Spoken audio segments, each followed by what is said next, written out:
Fala, meus queridos, bem-vindo ao Agro é Bio, mais um episódio aqui na nossa casa, aqui em Ribeirão Preto, São Paulo. E hoje eu tenho o prazer de ter mais um convidado muito especial, um amigo de mercado. Nos encontramos aí nas feiras aí da vida, né? Nos produtores. Hoje estou aqui com o diretor do IBA, Instituto Brasileiro de Agricultura Sustentável, o Augusto Silva. Tudo bem, querido? Tudo ótimo, Thiago. Satisfação estar com você aqui no Agro é Bio. Muito obrigado pelo convite.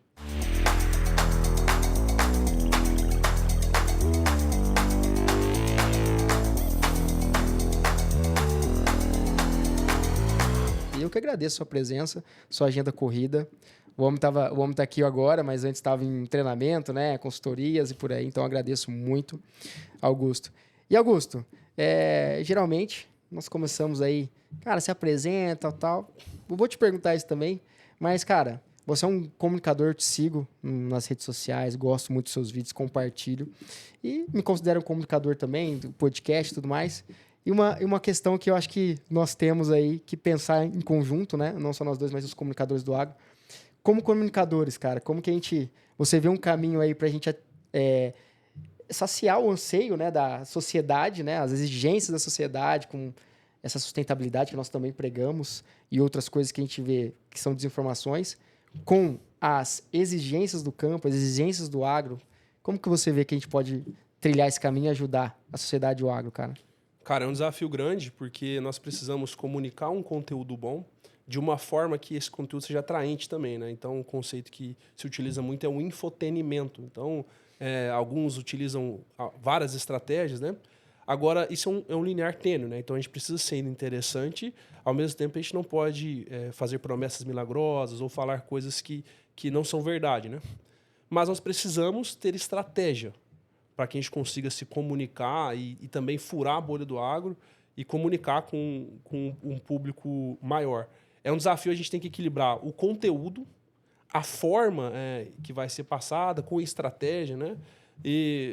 Mas eu acredito que nós estamos fazendo um bom trabalho e, de fato, né, tem muito trabalho a ser feito, porque ainda tem muita desinformação por aí. Né? Muito, cara. E vamos testando, né, Augustão? É isso aí. Juntos. Cara, conta com o AgriBio. Tamo junto. Mas agora que eu queria fazer essa pergunta para você, começar ali um contexto geral. Mas fala um pouquinho do IBA, cara, pra gente, no qual você está dirigindo aí, fazendo um trabalho excelente, que eu já tô sabendo. Legal, Thiago. No Brasil, cara, na agricultura nossa tropical, nós temos a possibilidade de colocar carbono no solo, produzir alimentos mais saudáveis, aumentar a resiliência do produtor. E tudo isso é o que a gente chama de agricultura sustentável ou agricultura regenerativa. Né? Então, especialmente aqui no Brasil, nós temos essa possibilidade.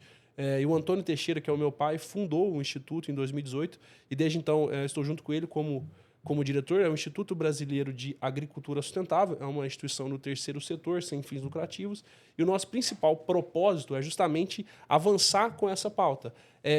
A gente tem um DNA, Thiago, de levar a agricultura sustentável, regenerativa, que antes talvez ela estava, né, há 5, 6, 10 anos atrás, mais focada em pequenos produtores.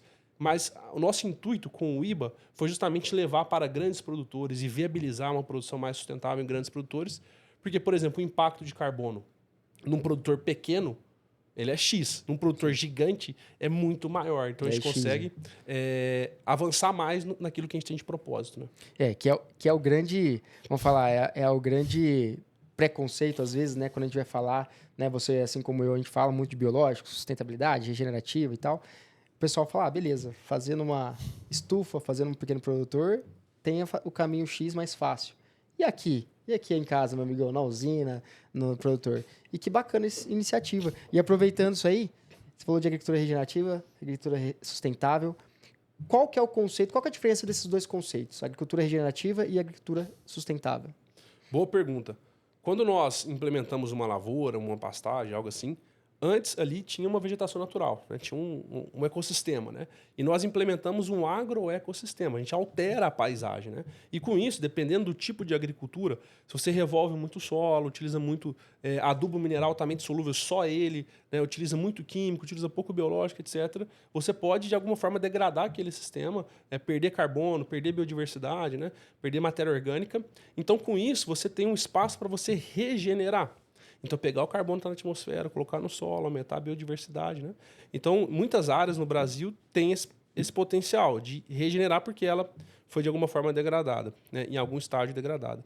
E a agricultura sustentável seria, a partir do momento que você chegou num platô legal, num solo com um bom teor de matéria orgânica que cabe ali para aquele contexto, para aquele tipo de solo, para aquela textura, etc. E você já regenerou, né, de forma a contento, então você precisa de um sistema sustentável que se permanece ao longo do tempo ambientalmente, né, socialmente e financeiramente. Né? Entendi. O sustentável ele tem que ser financeiro e ambiental também, né? Senão a gente não consegue implementar e escalar. Ô Augusto, e, por exemplo, nas grandes propriedades, usinas, vamos falar grandes propriedades em geral, de produtoras, como que a gente começa? A gente começa pela regenerativa, a gente começa pela sustentável, ou qual o primeiro passo para identificar qual que a gente começa? Como a gente começa? Legal. Nós temos uma empresa de consultoria também, chamada Libertas, que essa empresa ela é focada em agricultura regenerativa. E nós temos vários clientes que são usinas, grandes produtores de cana. E também tem grandes produtores de grãos. O melhor caminho para se começar é o solo. Né? Porque você, equilibrando o solo, aumentando a biodiversidade, melhorando aquele sistema, você vai diminuindo a intensidade também de pragas e doenças, e aí você consegue fazendo alguns ajustes, né, na parte fitossanitária. Se começar a já querer, por exemplo, cortar os pesticidas químicos e já ir tudo para biológico, sem ter esse trabalho no solo, vai ser muito mais difícil. Né? Então, o primeiro passo é o solo. É o solo. A gente vê isso no uso de controle. O que a gente está falando aqui é muito mais do que usar só bioinsumos, né? A gente fala muito de usar bioinsumos, tem que usar mesmo e tal, mas é um olhar 360 que você está trazendo para nós, né, Augusto? Por exemplo, a gente começa a implementar essa agricultura regenerativa, ela é para todo espaço de produção produtiva, ou, Thiago, ó, dá certo aqui eu acho que é mais devagar. Como que é esse olhar de vocês? Ela se encaixa muito bem com o Brasil. Né? Então, Show. a partir do momento que você começa a reduzir as substâncias que denigrem ou que prejudicam a vida no sistema, e como nós estamos em um ambiente tropical, nós vivemos de fluxo, né? Fluxo de carbono, fluxo de nitrogênio. Então, é diferente do clima temperado, né? Que é mais estável ali.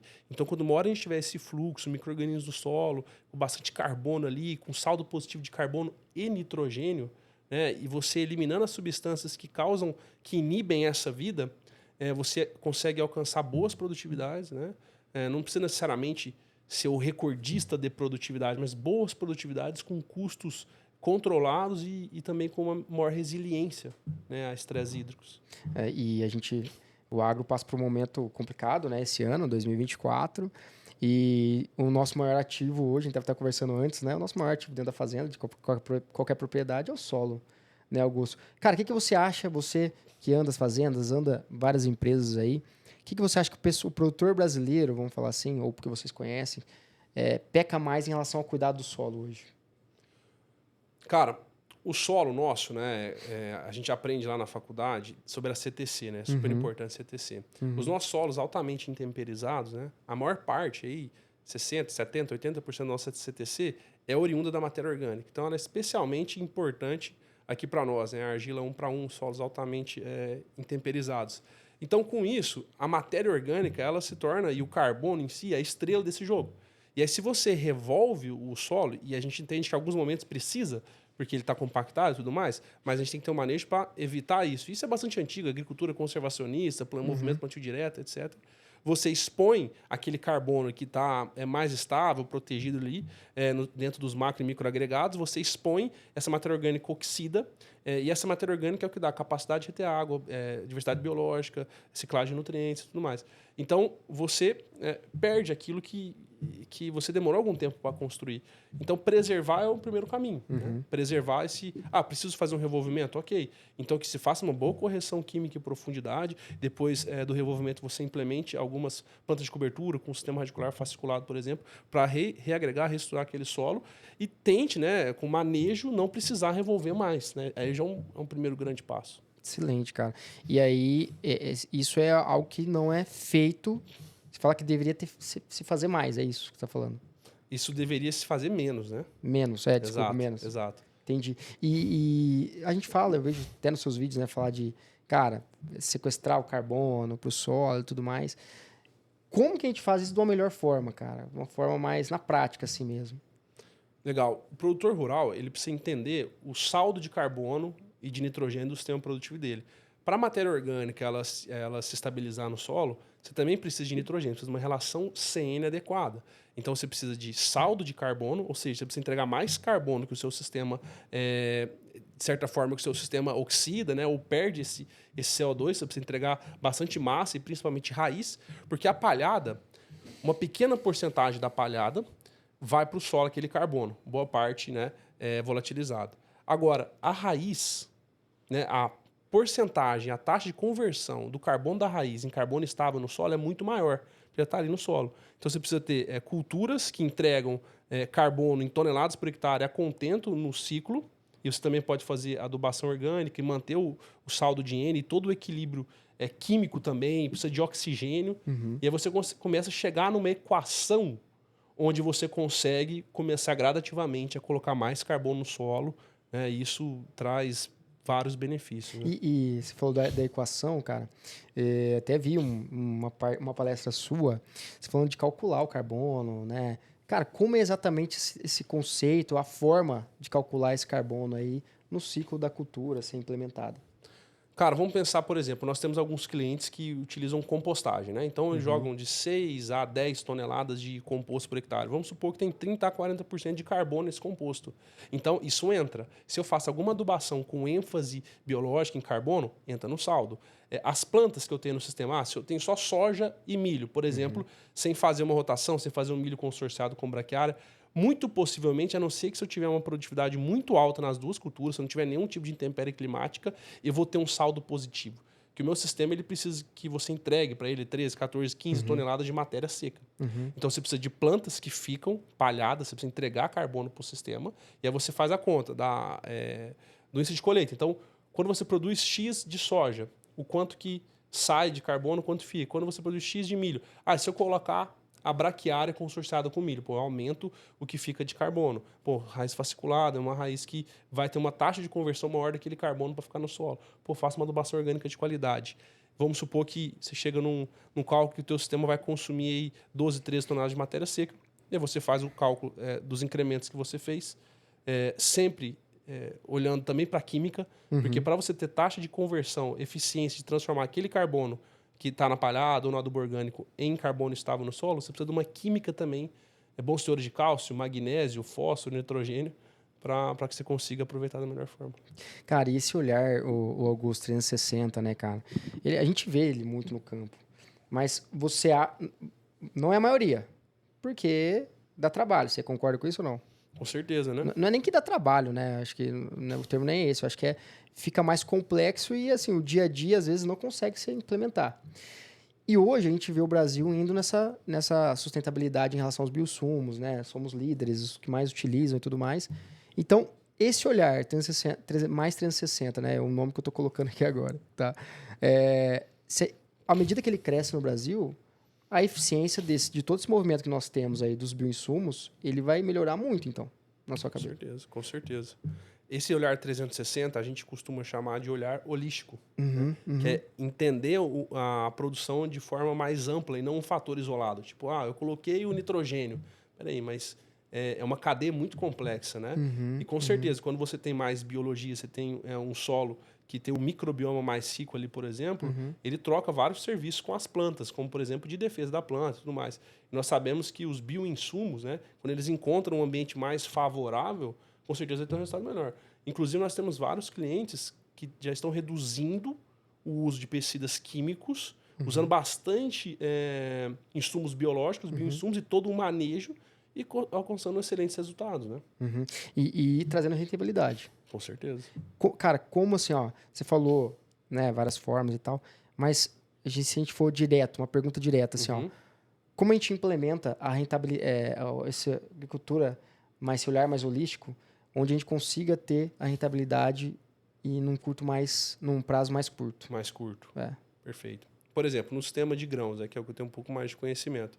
Se esse produtor não quer fazer uma rotação no inverno, ele poderia iniciar ali com um consórcio milho braquiária, por exemplo. Se ele só faz adubação mineral altamente solúvel, adubos convencionais, ele pode buscar um composto, um organomineral na redondeza, ou fazer na tua fazenda um composto orgânico. Aí ele já tem uma adubação com ênfase biológica, com ênfase em carbono, ele tem mais raízes. E a principal estratégia, e ela é assim, de curto prazo, porque vários trabalhos mostram que se você, por exemplo, faz um milho consorciado com braquiária, onde era só o milho, a soja que vem seguinte produz mais. Então é curto prazo.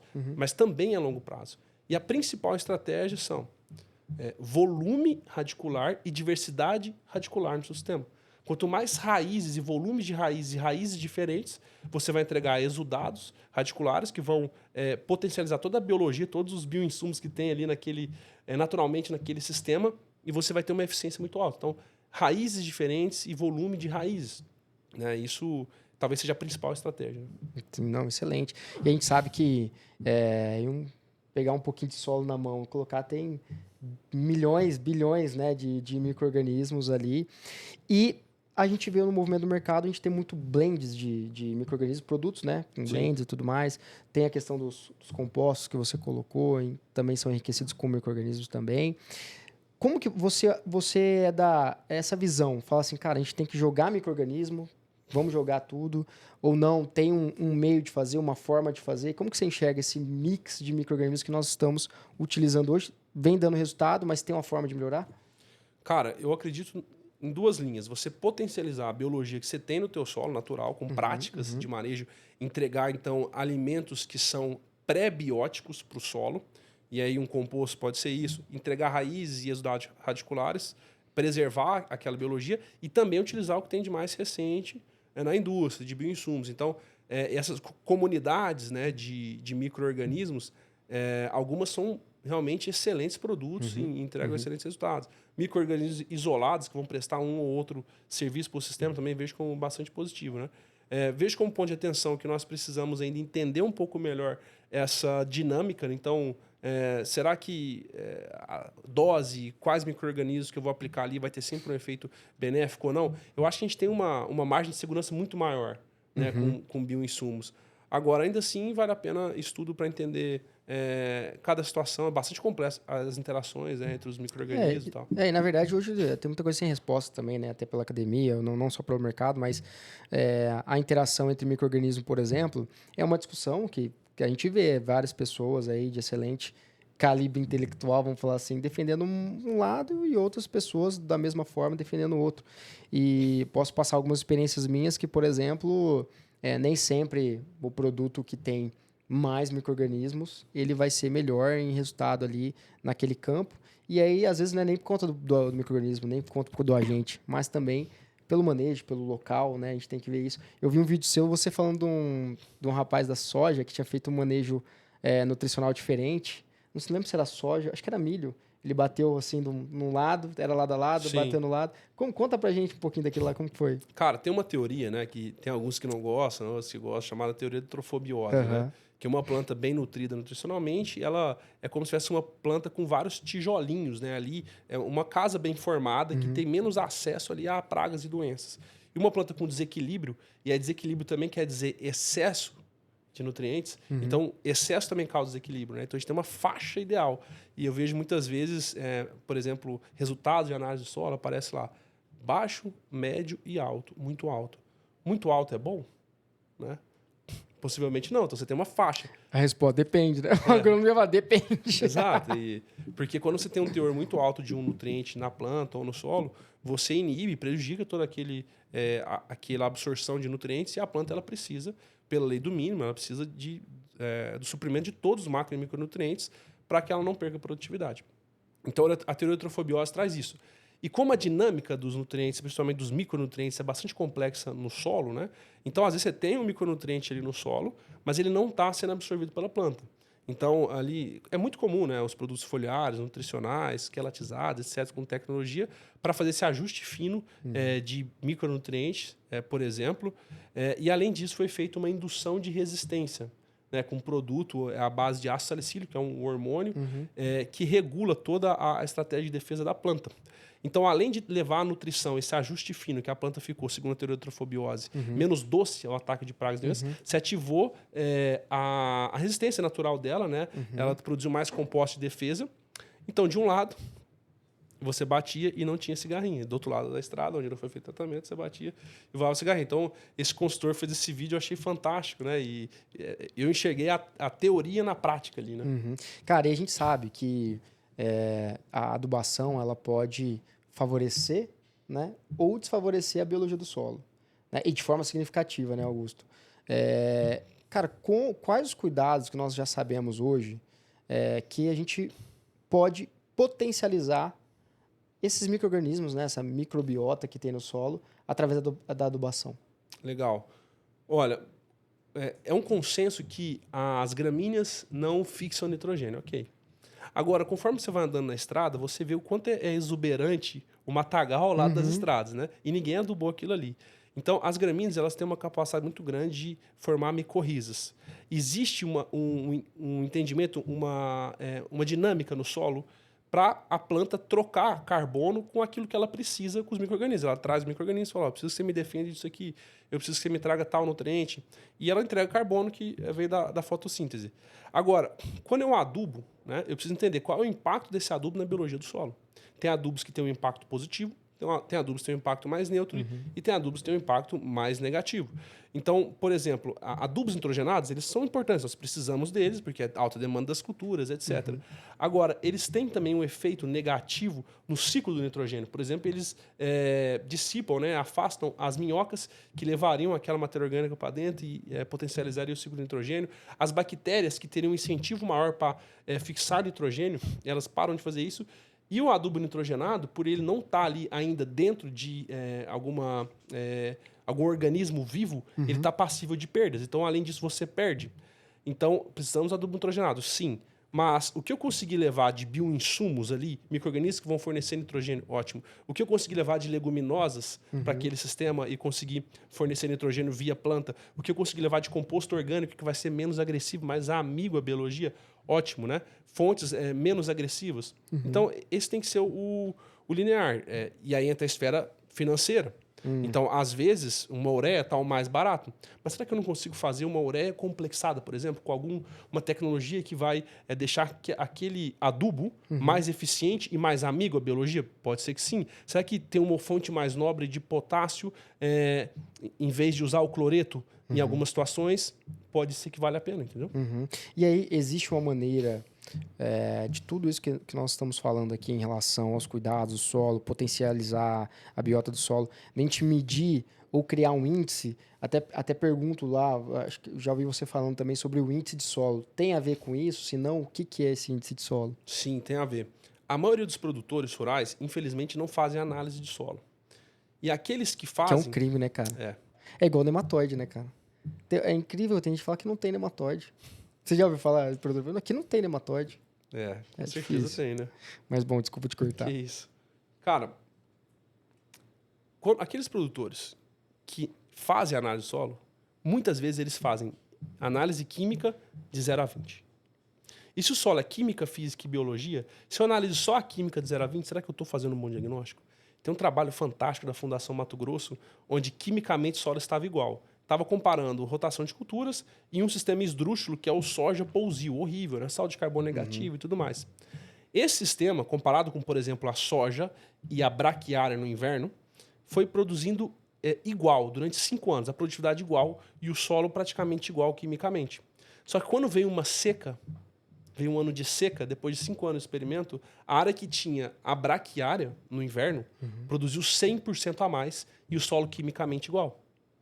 E aí foi se entender, bom, por que aconteceu isso? E aí foi feita a análise de enzimas, né? Arilsulfatase, beta-glicosidase, enzimas que indicam a atividade biológica. E ali tinha uma grande diferença. 8 vezes mais uma e 4 vezes mais outra. Então, até se encaixa dentro do trabalho da IEDA, da BioAS e tudo mais. E nem se colocou a parte da estrutura física. Então, para entender o solo de verdade, nós precisamos analisar química, física e biologia. Então, é uma forma moderna de entender. E isso chama-se saúde do solo. Né? Inclusive, nós desenvolvemos uma metodologia no IBA chamada contabilidade ambiental do solo, que é um índice de saúde do solo feito para a sociedade, né? Para que os produtores possam utilizar. Entendi, cara. E a biologia, biologia do solo, né, é a nova fronteira.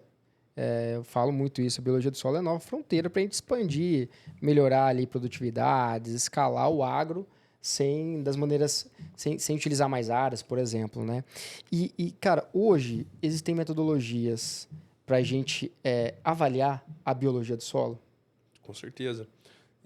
A mais moderna é a análise de microbioma, né? Metagenômica, né? E essa análise ela é mais profunda.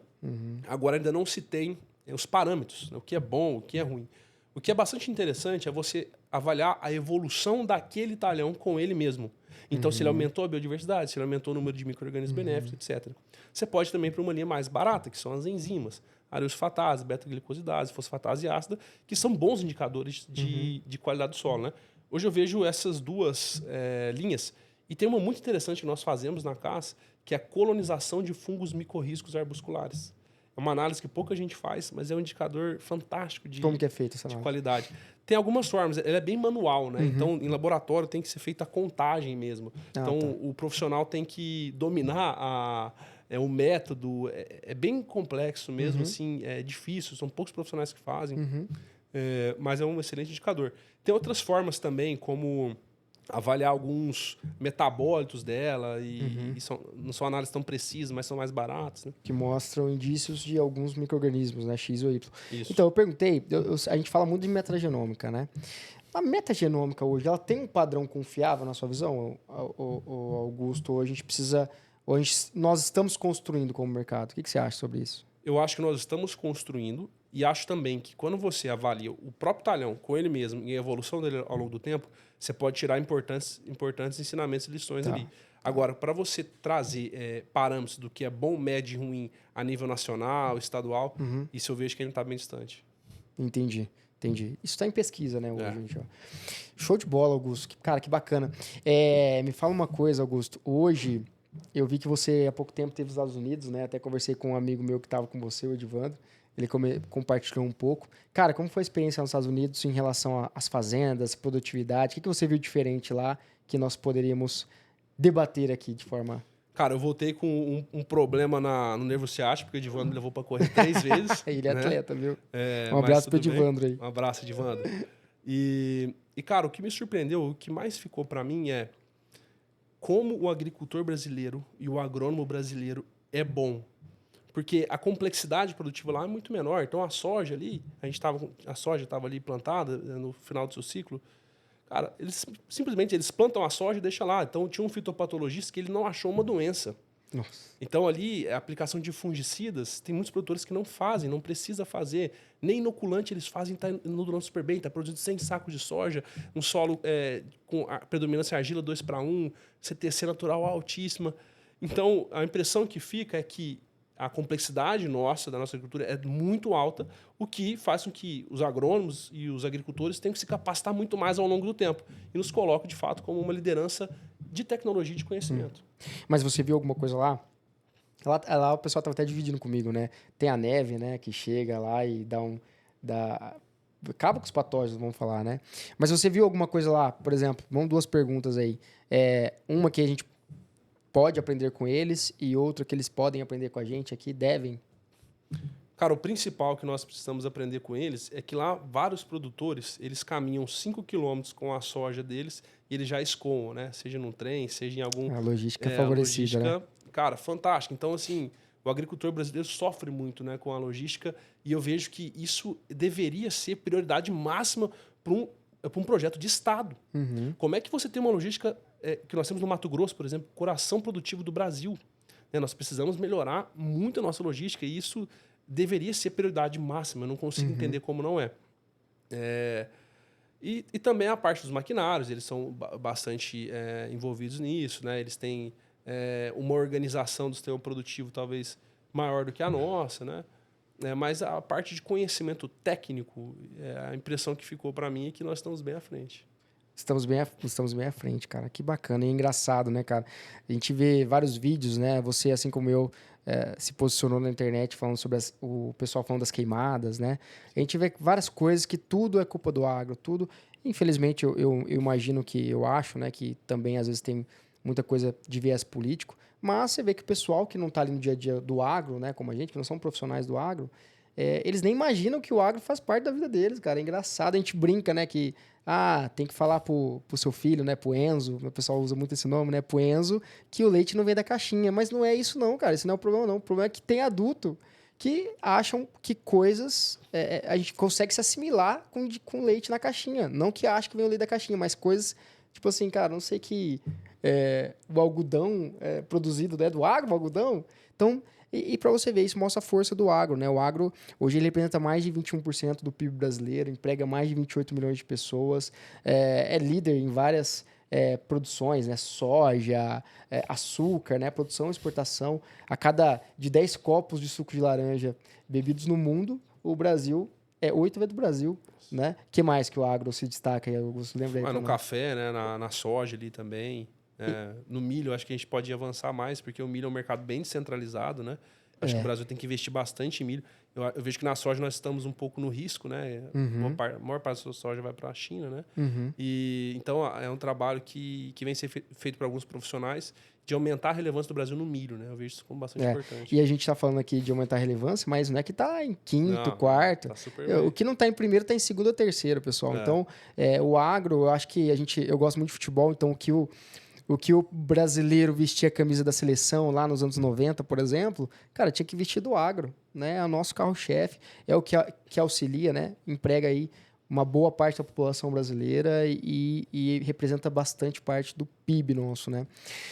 Augustão, cara, a gente poderia ficar aqui conversando horas e horas, mas assim, eu faço uma pergunta que eu acho que deixa livre para você colocar o que você quiser, mas a pergunta é o seguinte, cara.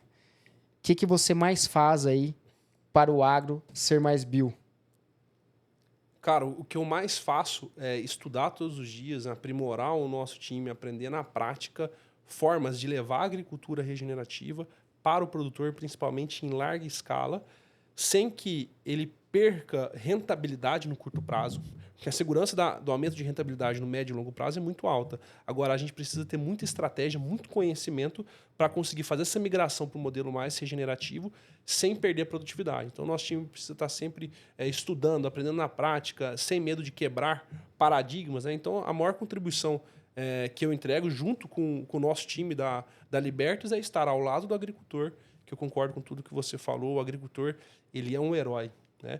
E deveria ser tratado assim, porque ele representa os valores da nossa nação. O agricultor cuida da terra dele, o agricultor cuida da família dele. O agricultor, eu nunca conheci um agricultor que não fosse cristão, né? Eu também não. O agricultor, eu acho que ele tem que ter muita fé, né, na Tem que, atividade. o cara vê Deus todo dia, cara. Vê a assinatura de Deus todo dia ali na folha do que ele plantar. Cara, os animais, a gente fala assim, o pessoal fala, né? O agro mata.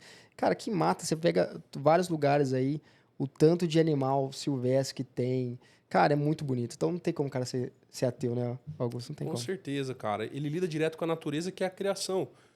E isso também é bíblico, onde cuidar da criação faz parte da nossa vocação. E a criação de Deus é a natureza. E quem faz isso é o agricultor, porque é a propriedade dele. Uhum. Ele é o maior interessado em fazer aquilo ficar produtivo e rentável. Então, quando alguém diz que o agricultor é o responsável pelas queimadas, mostra, de fato, uma ignorância, porque o agricultor jamais iria rasgar dinheiro e prejudicar o teu próprio patrimônio. Né? Ele coisa tacar fogo em casa, né? Uma coisa tacar fogo na sua casa, cara. E a gente parece que o pessoal também esquece, né? Por exemplo, a gente tem, o pessoal reserva parte da fazenda, né? Dependendo do bioma que está, para ter lá a área, né? De mata nativa, né? E, cara, tem biomas que são porcentagens altas da fazenda, enquanto em casa da cidade não tem uma árvore, não tem nada.